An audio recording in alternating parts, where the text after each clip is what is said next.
नमस्कार साथियों, मैं हूं संतोष जावरिया और आप देख रहे हैं अनुपम एजुकेशन चैनल। हमारे चैनल पर आपका हार्दिक हार्दिक स्वागत है। इस वीडियो के अंतर्गत हम आपको क्लास 12th की जो इंग्लिश के क्वेश्चन पेपर है उसको सॉल्व करके बताएंगे, तो आप अंत तक बने रहिए और शुरुआत करते हैं हम वीडियो की। चलिए, ये जो प्रश्न पत्र है इसमें सबसे पहला क्वेश्चन था, सेक्शन ए से रीडिंग कॉम्प्रिहेंशन था। अब इसमें पैसेज को पढ़ना है। यहाँ पर पैसेज को हम पूरा पढ़ेंगे नहीं, केवल आपको सीधे इसके आंसर्स बताएंगे, क्योंकि पैसेज आपने पढ़ा होगा। हम केवल वीडियो बड़ा ना हो इसके लिए सीधे आंसर बताते हैं। तो देखिए यहाँ पर, according to Krishna the Gita is only for those. तो ये कृष्ण के अनुसार गीता केवल किन के लिए है?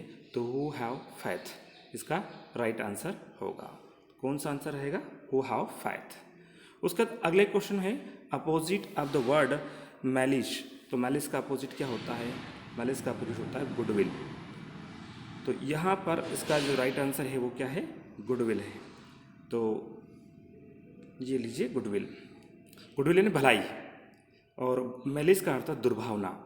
तो दुर्भावना का अपोजिट हो जाता है गुडविल यानी भलाई या सद्भावना।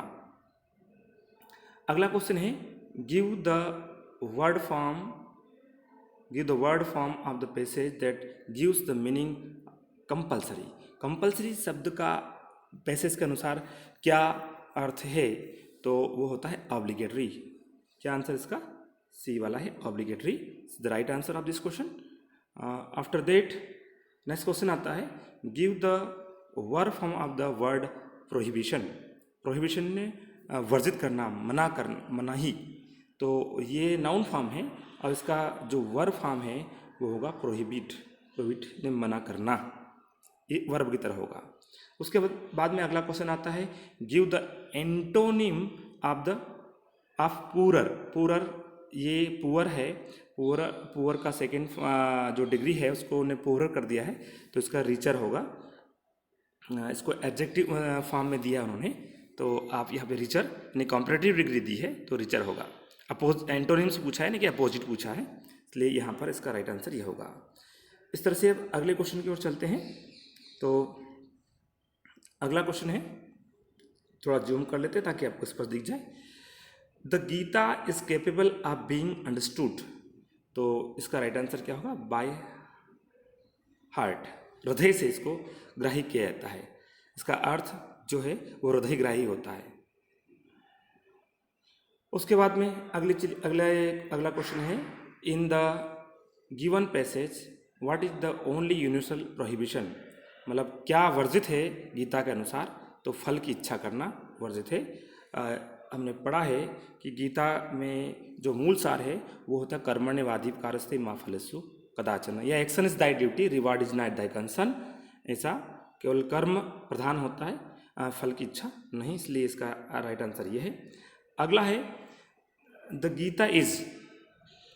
तो क्या गीता क्या है? तो Gita is a religious poem, a great religious poem, एक महान धार्मिक कविता है। वैसे ग्रंथ है लेकिन उसको कहा गया कि एक कविता के माध्यम से है। ये गीता क्या है? एक महान धार्मिक कविता है। अगला है, the Gita is important for.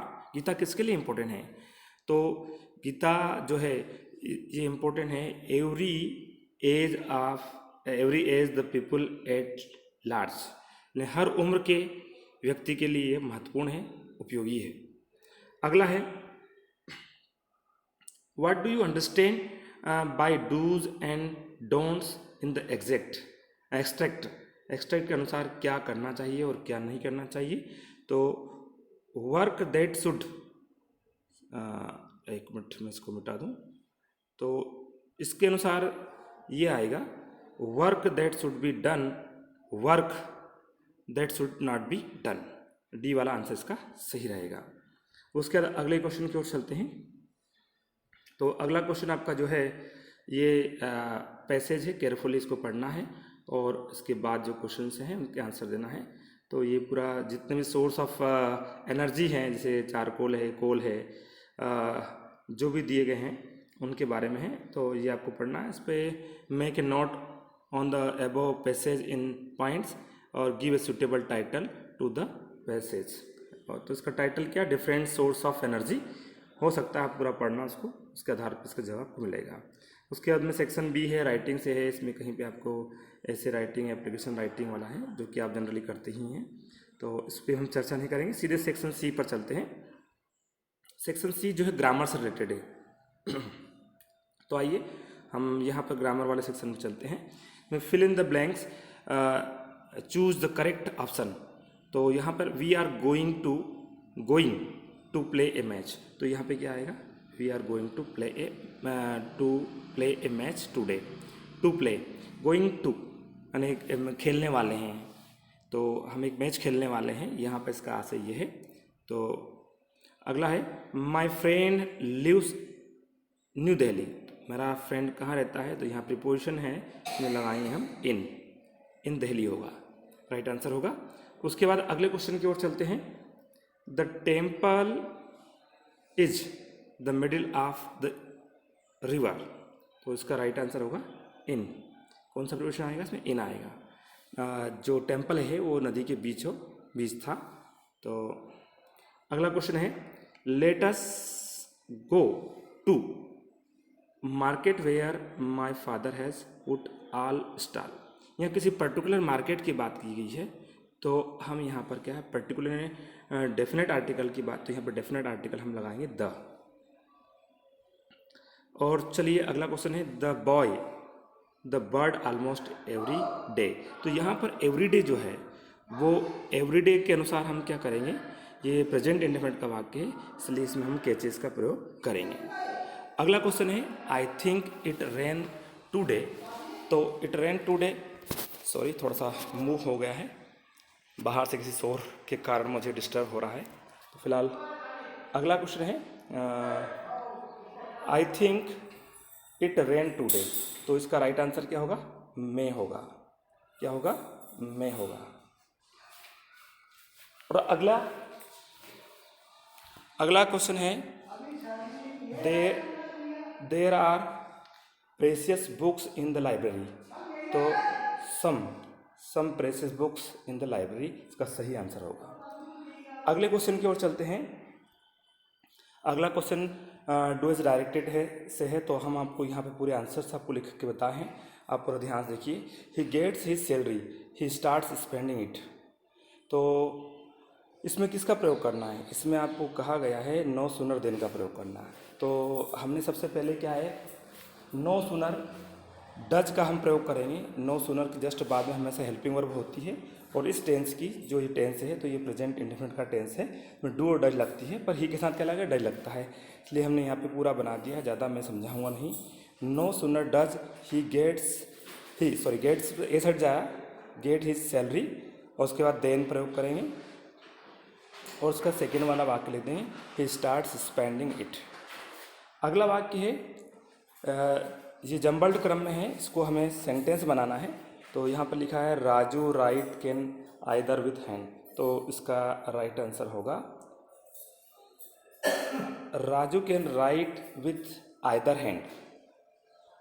उसके बाद में अगले क्रम में चलते हैं। Sita does not sing, Sita does not dance, Sita गा भी नहीं सकती, वो सीता नाच भी नहीं सकती है। तो डज नॉट जो है इसको हम हटाएंगे यहाँ पर।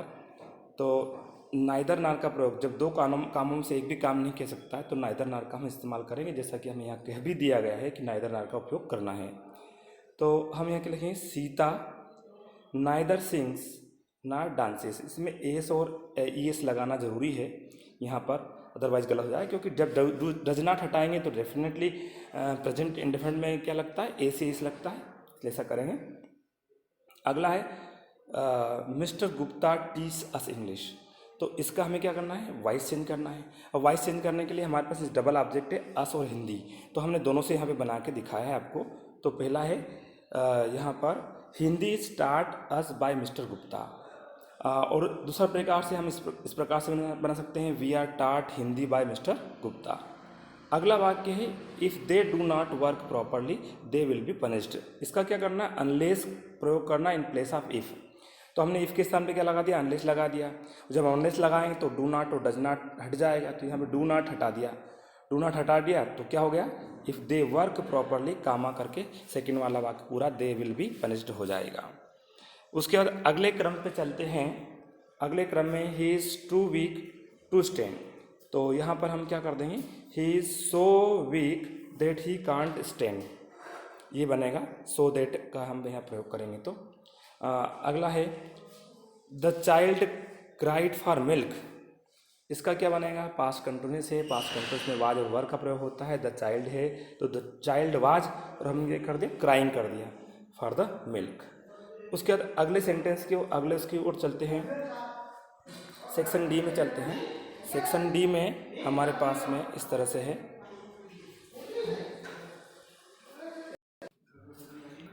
अगला क्वेश्चन है what moves the pall away from our dark spirits. तो ये टेक्स्ट बुक का क्वेश्चन है और उसमें इसका आंसर आपने पढ़ा भी होगा, एनी शेप ऑफ ब्यूटी इसका राइट आंसर होगा। इसके बाद में हम चलते हैं what does the poet means by green world. तो ग्रीन वर्ल्ड से तात्पर्य क्या है, ग्रीन फॉरेस्ट से यहाँ पर है, तो इसका राइट आंसर होगा ग्रीन फॉरेस्ट। उसके बाद में अगला हमारा क्वेश्चन है जिस पर हम चलते हैं, which of the following poetic device has been used in सेडी बोन। तो इसका जो मोस्ट प्रोबेबल आंसर है इलिट्रेशन, लेकिन फिर भी आप एक बार कंफर्म कर लेना, आई एम नॉट श्योर, सो आप इसको कंफर्म ज़रूर कर लें। उसके बाद अगले क्वेश्चन की ओर चलते हैं, जो आपका read the following extract and answer the question given below it. तो पूरा आपको इसको पढ़ना है, मैं इसके जो आंसर्स है वो आपको बता देता हूँ। What was the chief concern of doctor Sadao father. तो इसका राइट आंसर फर्स्ट वाला ही है, डॉक्टर सदाउस एजुकेशन, यहाँ पर इसका राइट आंसर होगा। अगले क्वेश्चन की ओर चलते हैं। अगला क्वेश्चन है, इसको पूरा जूम कर देता हूँ ताकि देखने में कोई दिक्कत नहीं हो। At what age did doctor Sadao go to America, किस एज में गए थे। तो इसका राइट आंसर है 22 की एज में वो गए थे।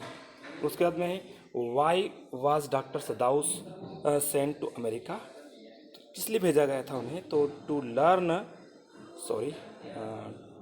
Learn surgery and medicine, surgery और मेडिसिन के लिए उन्हें भेजा गया था।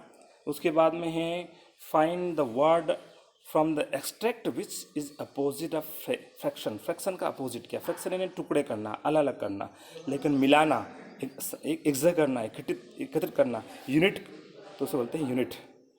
तो यहाँ पर इसका राइट आंसर होगा यूनिट। इस तरह से आपने इन क्वेश्चंस को देखा। इसमें क्वेश्चन नंबर 9 है जो कि आपकी टेक्स्ट बुक से रिलेटेड क्वेश्चंस हैं, जिनको आपने स्वयं पढ़ा होगा और आप देख सकते हैं ये क्वेश्चन आए थे। उसके बाद अगले क्वेश्चन की ओर चलते हैं। तो अगले पेज पर कुछ क्वेश्चंस इस तरह से दिए गए हैं, इन्हें आप देख सकते हैं। और अगले क्वेश्चन की ओर चलते हैं, जिसमें क्वेश्चन नंबर 12 है, जिसमें दो प्रश्न पूछे गए थे 3-3 अंक के। और फिर क्वेश्चन नंबर 13 है, इसमें वर्ड लिमिट 75 वर्ड्स थी।